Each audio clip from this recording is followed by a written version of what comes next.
तो क्वेश्चन कहते हैं for x belonging to all real है ना एक्सेप्ट 0 और 1। ये इसलिए एक्सक्लूड किया है ना, ताकि ये फंक्शन जो है वो रियल रह सके, है ना। इसमें वो है ना 1/x और 1/1 - x आ रहा है। 3 फंक्शन दे रखे हैं f1, f2, f3। अच्छा, if a function j satisfies this relation, क्या रिलेशन दे रखी है? f2 o j o f x, ये क्या है? ये f3x के बराबर है। ये कॉम्पोजिशन जो है वो f3x के बराबर है। jx की वैल्यू निकालनी है अपने को। अच्छा, जब अपन कॉम्पोजिशन ऑफ फंक्शंस कर रहे थे तो कॉम्पोजिशन के ऑपरेशन की एक प्रॉपर्टी अपन ने देखी थी। क्या है? कॉम्पोजिशन जो है वो एसोसिएटिव होता है। ठीक है, ये देखा था अपन ने। तो फंक्शंस के एसोसिएटिव होने का इम्प्लीकेशन क्या हो गया कि F O G of H X ये किसके बराबर हो गया? ये हो गया F of G O H X के बराबर। ठीक है, कहने का मतलब ये कॉम्पोजिशन का ऑपरेशन जो है हम किसी भी सीक्वेंस में करें कोई फर्क नहीं पड़ता है। ठीक है, एडिशन की हम एनालॉजी ले लें तो ज़्यादा आसानी से समझ में आ जाता है ना। ये तो हमको मालूम ही है a plus B plus C A plus B plus C के बराबर होता है। ठीक है, इसका फायदा ये हो गया कि जैसे एक्सप्रेशन के दोनों साइड यदि हम कोई एक नंबर ऐड कर देते हैं, डी हमने ऐड कर दिया इस तरफ भी और डी हमने ऐड कर दिया इस तरफ भी, तो दोनों साइड का जो वैल्यू है वो सेम रहती है। ठीक है, तो इसी तरह से है ना इस वाले एक्सप्रेशन में यदि हम एक कॉम्पोजिशन ऐड कर दें दोनों साइड्स के लेफ्ट हैंड साइड में, तो ये एक्सप्रेशन जो है वो चेंज नहीं होता। ठीक है, तो इस प्रॉपर्टी को यूज करके अपन क्या करेंगे, हमको बेसिकली इस जे को आइसोलेट करना है ना। ये f2 f1 यहाँ से हटाने, तो हटाने के लिए क्या करेंगे, f2 इनवर्स है ना से का कॉम्पोजिशन इसमें ऐड कर दें, तो ये क्या हो जाएगा, ये f2 inverse of f2 o j o f1 x, और इधर भी क्या आ जाएगा, f2 इनवर्स ऑफ f3x।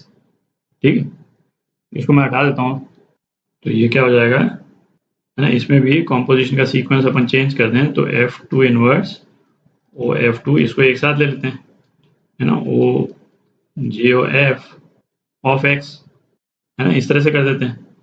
और ये जो है अच्छा इजिकल टू है ना, ये मैं राइट हैंड साइड नहीं लिख रहा हूँ यहाँ पे, इजिकल टू ये राइट हैंड साइड हो गया।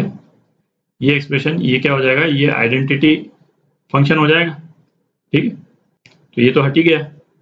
क्या बच गया अपने पास में, जे ओ f1 x, और ये किसके बराबर, f2 इनवर्स o f3।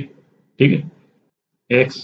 अच्छा, f1 को हटाने के लिए f1 इनवर्स का कॉम्पोजिशन राइट हैंड साइड में ऐड कर देते हैं, तो ये क्या हो जाएगा, जे ओ f1 of f1 inverse x, और ये किसके बराबर हो जाएगा, f2 inverse o f3 of f1 inverse x।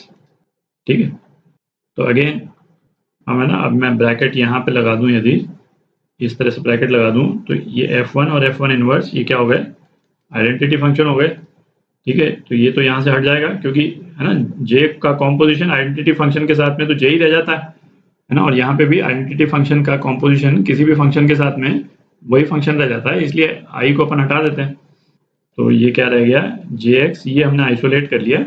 तो राइट हैंड साइड में हमारे पास में है ये एक्सप्रेशन आ गया, f2 inverse o f3 of f1 inverse x।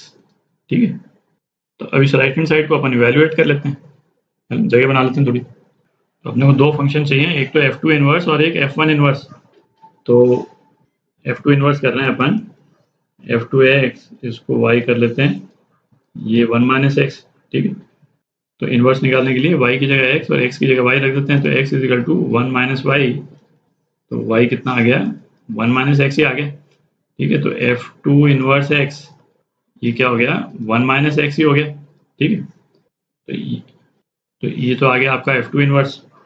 अच्छा, और क्या निकालना है अपने को, f1 इनवर्स, तो f1x is equal to y is equal to 1/x है ना। तो ये f1 इनवर्स आप निकाल ही सकते हैं, सिंपल है। f1 इनवर्स जो है ये भी क्या हो जाएगा, ये भी 1/x ही हो जाएगा। ठीक है, तो पहले कैसा करते हैं, f3 of F1 inverse x ये निकाल लेते हैं। तो F3 of F1 inverse x, F1 inverse x input के रूप में जा रहा है F3 में। तो F3 क्या है 1/1 माइनस x है। तो x की जगह हम क्या कर देंगे F1 इनवर्स x, और F1 इनवर्स x क्या है 1/x। तो ये 1/x हो गया। तो ये क्या हो गया x माइनस 1। ठीक है। अच्छा, अब हम निकालेंगे F2 inverse of F3 of F1 inverse x। ठीक है। तो ये पूरा का पूरा जो एक्सप्रेशन है ये इनपुट के रूप में जा रहा है किसमें F2 इनवर्स में। तो ये क्या हो जाएगा F2 इनवर्स क्या था 1 माइनस एक्स, तो 1 माइनस एक्स, एक्स ये क्या आ जाएगा ये पूरा एक्सप्रेशन आ जाएगा, ये पूरा एक्सप्रेशन है ना, ये पूरा एक्सप्रेशन। तो ये क्या हो गया x अपॉन x माइनस 1। तो ये क्या आ जाएगा, ये आ जाएगा -1 अपॉन x माइनस 1, और ये क्या हो गया 1 अपॉन 1 माइनस एक्स हो गया, है ना, ये आ गया। तो ये अपने पास जो वैल्यू आई ये किसकी वैल्यू आई, jx की वैल्यू आ गई। ठीक है। और ये आप देखें 1 अपॉन 1 माइनस एक्स ये क्या है f3x ही है ना, ये तो f3x के बराबर ही है 1 अपॉन 1 माइनस एक्स। तो jx की वैल्यू जो है वो क्या आ गई f3x आ गई। ठीक है। तो ये आपका आंसर बी पार्ट।